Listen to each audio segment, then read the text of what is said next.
everyone, this is Becca with Faith Exposed. So just a couple of days ago, a couple of proselytizing Christian men knocked at my door. And since they approached me, I felt particularly free to speak my mind. And we got into this long discussion about the Bible. Now, they came to supposedly save me and comfort me from all of the stress and the horrible things going on in the country today and the division. And at one point, he made the claim that this is a Christian nation. And that's when I was able to say, well, maybe that's why things are so bad. I would expect such a divisive and contradictory text to create this confusion and this animosity towards each other and the lack of just understanding how things really are, because we're limiting ourselves to the minds of these men who wrote the Bible thousands of years ago. And that's when the other man said, well, just look around. Isn't this amazing? How can you not worship the God who created this? And I said, well, here's the problem. There's no connection. There is no legitimate tie between this holy text and everything that we see here today. It's so easy to write a book and claim that it came from a God. And there's so many different religions and holy texts which do just that. But none of them, not a single one, has that strong evidence that we would definitely expect to see. So that's why they all demand faith. And faith gives us no way to see the truth and to find out for sure where it came from.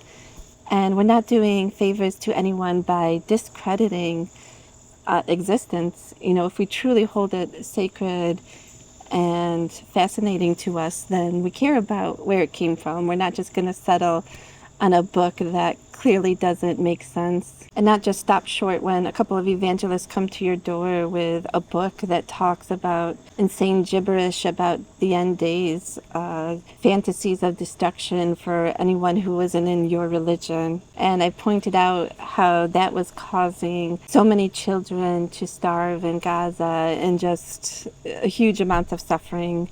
And I was able to warn them that this is actually a dangerous book.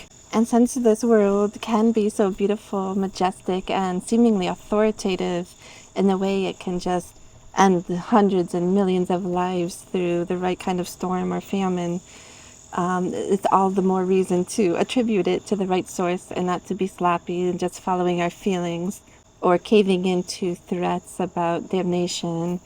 Of course, when something is really amazing, there's going to be people rising up to try to take credit for it. But it's up to us to decipher where the real source is. And I don't think any of them that have popped up yet are even remotely legit. Compared to seeing fossil and DNA evidence, which points to this natural process by which we emerged from, which puts us all on this even ground, that we're all born into this situation, none of us better than the other. And maybe we don't know exactly what came before that, even though we have some good ideas. We are willing to refine our understanding.